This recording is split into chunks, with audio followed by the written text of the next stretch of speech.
Porra, tá aí, cara. Dark Ages era o nome que eu colocaria na minha banda. Banda bem pesada. Dark Ages of America.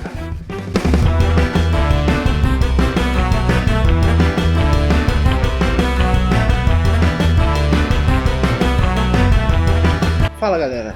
Tudo tranquilo com vocês? Espero que bem. Esse aqui é mais um HZTV e hoje nós vamos falar sobre uma época que é sempre muito trollada, pelo menos antigamente era, nos livros didáticos, e essa visão está mudando um pouquinho com o tempo. Por que todo mundo, quer dizer, todo mundo não, mas uma boa parte até mesmo de historiadores, e aí isso passa para livro didático, passa para aluno, e acaba virando senso comum, né? Chamam a Idade Média de Idade das Trevas. Isso se deve ao fato, né, era justificado, pelo menos por esses historiadores, pelo fato de que na época da Idade Média nós não tivemos avanços significativos para a humanidade. Primeiro a gente precisa situar que tipo de Idade Média que esse pessoal fala, né? É uma região específica no centro da Europa, e aí você tira a Península Ibérica e você tira a Europa Oriental, onde era o Império Romano do Oriente, ou Império Bizantino, como você preferir, e aí sobra uma meiuca ali do continente,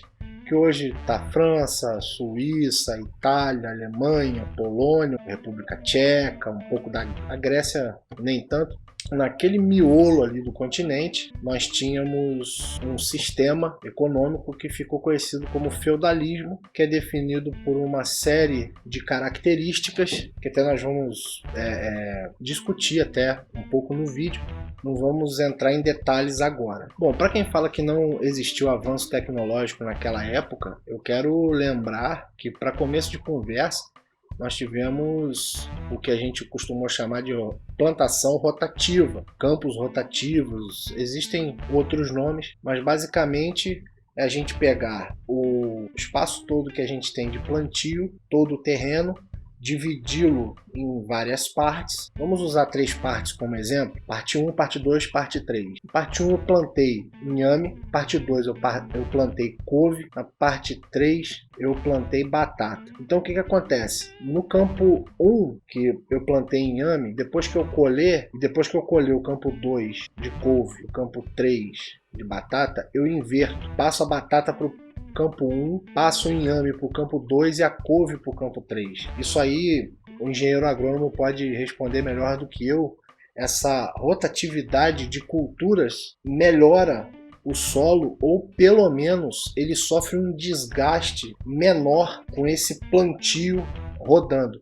Isso, óbvio, não se deu de um dia para o outro. Isso foi um conhecimento que foi passando gerações, décadas, séculos, mas houve esse avanço significativo nas plantações. Tem um outro ponto importante também, que é a arquitetura da época, que é simplesmente maravilhosa. Nós tínhamos já esboços de castelos, de fortalezas, mas durante a Idade Média a gente teve um avanço muito grande, até mesmo porque os castelos configuravam o centro do feudo. Então a gente teve, principalmente, vamos levar em consideração Roma e toda a sua aristocracia que vivia ali. Com a queda de Roma, essa galera que tinha terras no interior da Europa, eles pegaram, deixaram Roma, não tá legal viver aqui, vamos dar no pé. Saíram de Roma, foram para suas terras no interior. Ao chegar lá, já existia plantações, várias outras culturas, criação de animais, várias outras coisas ali. No momento em que o senhor chega nesse lugar, e aí, quando eu falo senhor, eu não quero definir assim, se o cara era um duque, se o cara era um marquês, se ele era alguma coisa. Essas definições, ela, na Europa medieval, no início, em boa parte, ela varia muito de região. Então vamos tratar como se fosse de um modo geral. O senhor chegou ali, ele dificilmente ia até lá, ele passava às vezes um mês do ano todo de férias ali, então ele não tinha muita noção, ele passou a viver ali. Então ele vai reforçar a segurança do local, ele vai mandar construir para ele uma casa, uma habitação mais forte, os seus empregados passam a ter maior proteção, até porque outros senhores também se mudam, e aí essa época é como a gente tem uma boa parte das invasões bárbaras, que os bárbaros chegavam e tomavam conta dos campos, né? Essa definição de bárbaro a gente também pode discutir num outro vídeo aí, mas eram povos que não viviam ali, que invadiam, então tinha que existir essa segurança. E esse castelo, que vai ser o centro deste feudo, que vai cobrir todas as terras daquele senhor e as terras dos servos desse senhor, eles vão futuramente ser o embrião das primeiras grandes cidades europeias, porque Roma praticamente monopolizou essa metropolicidade. Esse termo eu inventei agora.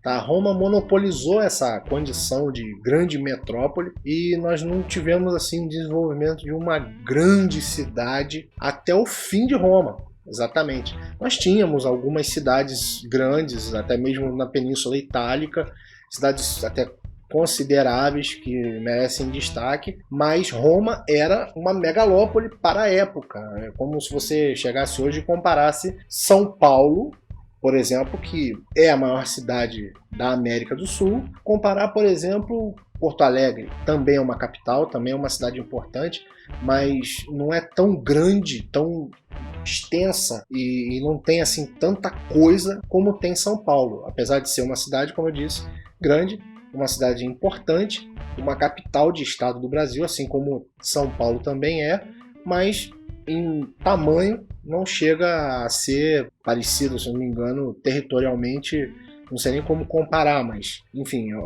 acho que vocês entenderam qual é o ponto que eu quero chegar. Uma outra coisa também importante da gente citar nessa época da Idade Média é que esse pessoal que ficou fechado, eles desenvolveram também comércio interno entre eles, que mantinham ali uma certa subsistência, mas a gente tem uma produção de excedentes também que é garantida, como já falei, pelos campos, mas também o uso do arado em larga escala, puxado por bois, que também é uma coisa que vai facilitar pra caramba na hora de plantar.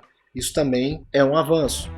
Nós tivemos também um avanço na religião, por mais que as pessoas critiquem a religião, no caso a Igreja Católica, nós tivemos também uma maior distribuição das igrejas no continente, naquela região, voltando a dizer, naquela região da Europa. Nós tivemos também nas bordas dessa região um intenso comércio, por exemplo, na Península Ibérica, com os muçulmanos, que tomavam conta daquilo ali. E é isso, gente. O pessoal que fala sobre Idade Média, sobre a Era das Trevas da Idade Média, tem que tomar muito cuidado quando for tratar desse assunto dessa forma, porque praticamente, como eu disse no início do vídeo, essa galera que produzia esse material didático com essas classificações, já é bem difícil da gente encontrar um material assim, porque já houve um revisionismo todo especial com relação a isso, e ninguém mais fica tratando dessa época como se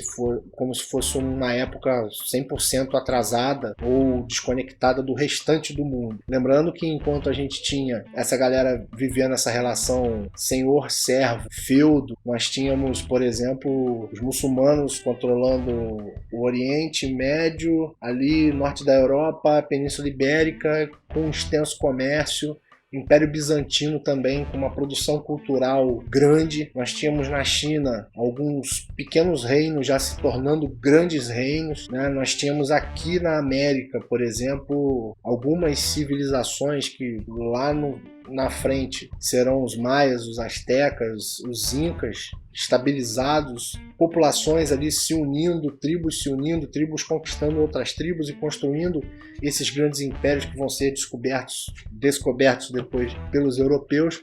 Então, assim, o mundo ele é muito grande para a gente tratar a Idade Média como se tudo fosse a Europa medieval dessa época, né? Então, vamos ter cuidado. Eu imagino que em sala de aula a galera já esteja melhorando essa visão da Idade Média. E é isso, galera. Valeu, muito obrigado. Se você gostou, dá like no vídeo, mostra pros amigos. Já estamos no 3º programa, já posso falar em fazer maratona?